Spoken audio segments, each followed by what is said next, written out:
comme la règle des 5 changements au moment du... Pause fraîcheur, Xavier, s'il vous plaît. Comme la règle des 5 changements qui a été décidée au moment du Covid, qui depuis est devenue systématique et c'est une des règles, est-ce que ça va être une des règles? Ça, à court ou moyen terme, on va avoir systématiquement une mi-temps coupée en deux. Je peux vous dire que quand je venais dans cette émission, j'étais très chaud et puis Yoro Mangala m'a offert une pause café.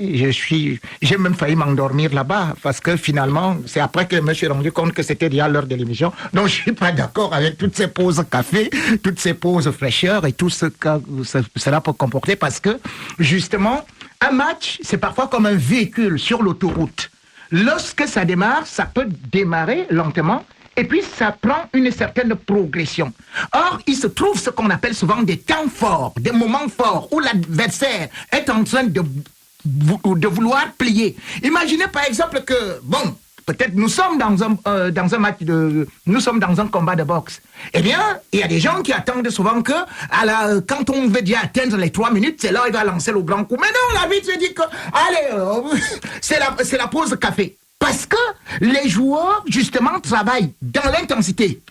Aujourd'hui, je suis quand même surpris que Xavier Barret me dise que non, les joueurs sont sur des routes, ils courent pendant 10 km. Mais Xavier, moi, à mon vieil âge, quand je m'en vais faire du sport, mais je cours 5 km. Et on me dit que voilà des professionnels qui sont plus jeunes que moi, qui, quand je regarde justement le nombre de kilomètres effectués, je trouve que celui qui a beaucoup couru a fait 9, 10, voire 11 kilomètres. En un match de football. Xavier, c'est peu. On va pas relancer tout le débat parce qu'on a beaucoup d'autres sujets. C'est des enchaînements de sprint. Non, c'est pas peu. Donc conclusion, Rémi. Pour conclusion, je suis contre toutes ces pauses-là. Ça casse, ça tue, puisque c'est justement comme ça qu'on a toujours dit le chiquet et casser le match. C'est-à-dire qu'avec certains footballeurs qui se couchent souvent pour faire que maintenant j'ai une fausse blessure. Et comme ça, l'arbitre arrive, ça fait calmer, on reprend de l'air et ça tue l'adversaire, ça tue le suspense. Voilà qui est dit. Il n'y aura pas de pause fraîcheur demain lors d'un certain Sénégal-Pérou.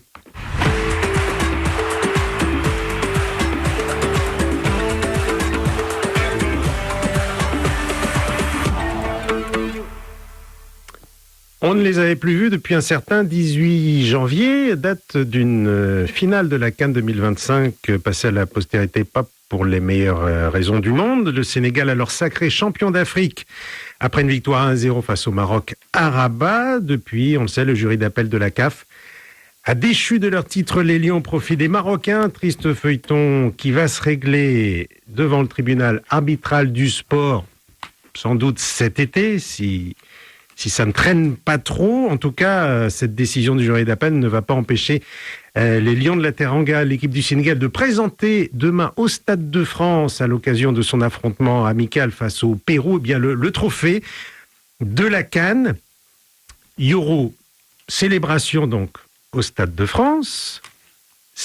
Il faut rappeler que c'était prévu avant que le jury d'appel ne mette le bazar dans tout ça, on va dire. C'est exactement ça. C'est un match prévu il y a plus de 2 mois, donc avant que le jury d'appel de la Confédération africaine de football ne valide la victoire sur tapis vert du Maroc. Encore que je ne sais plus, là je suis perdu. J'ai été voir sur le site de la CAF tout de suite.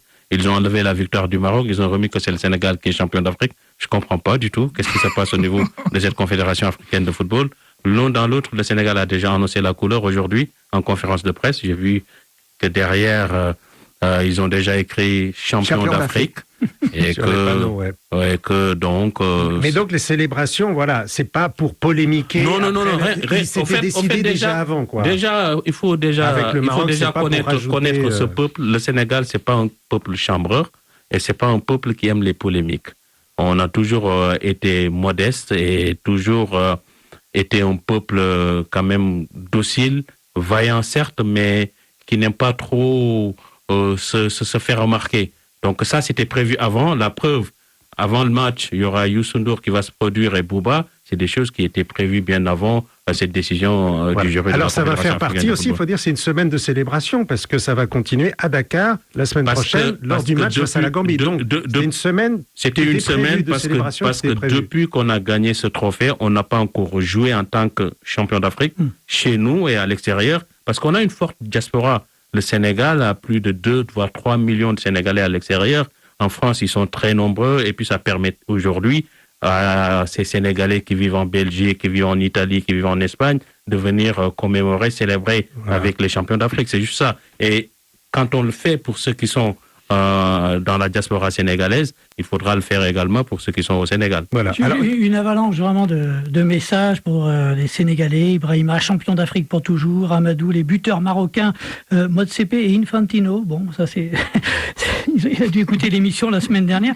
Bekay, en attendant la décision du TAS, on en profite, Sénégal REC, etc., etc.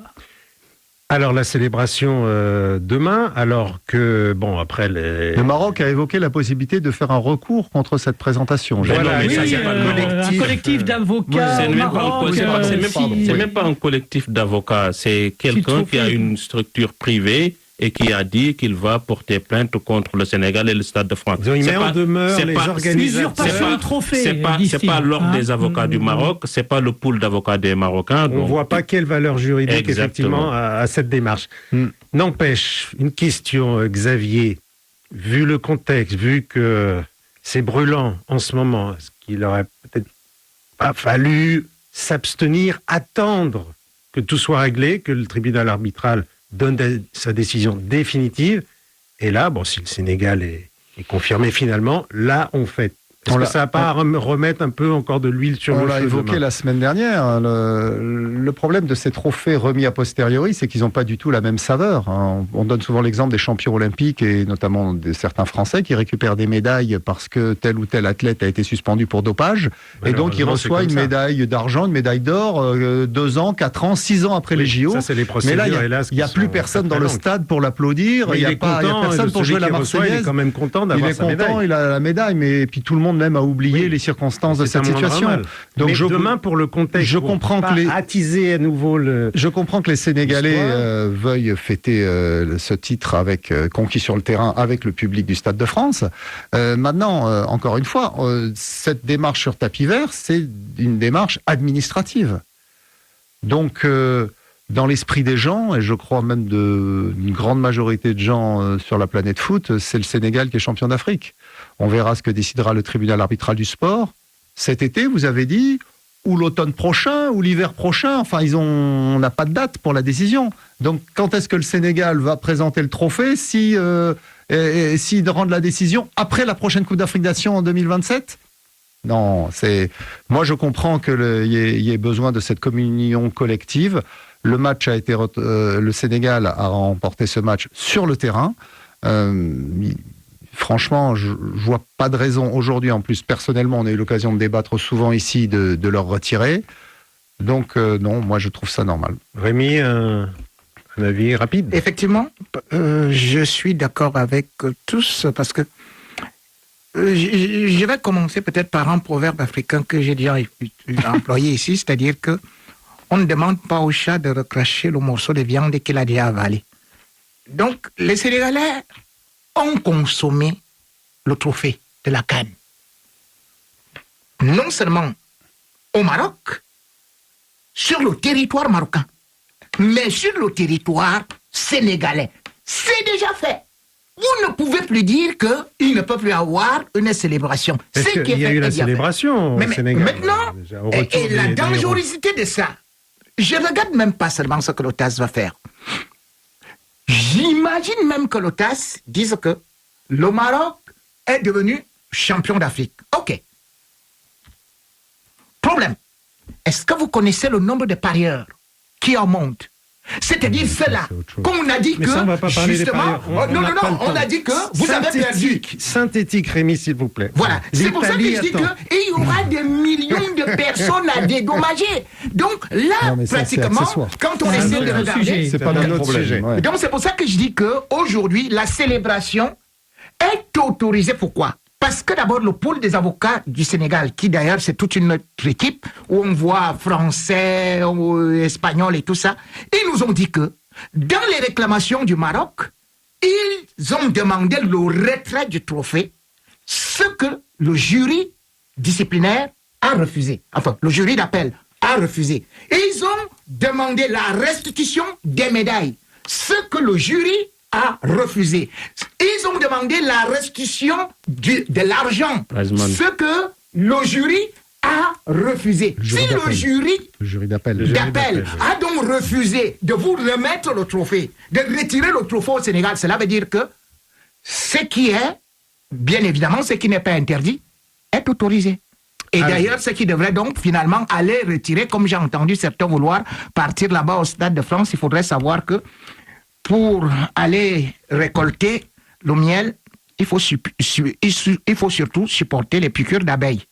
Ah bon, on a un petit message, là, je donnerai que son prénom, Éloge. Je fais partie des parieurs avec plein de smileys, ils rigolent, remboursez-moi. Voilà. En attendant, rendez-vous demain, si vous êtes dans les parages, au Stade de France. Sénégal-Pérou, le match est à 16h temps universel, mais les célébrations, ça démarre à 14h temps universel, et ça devrait être une belle fête.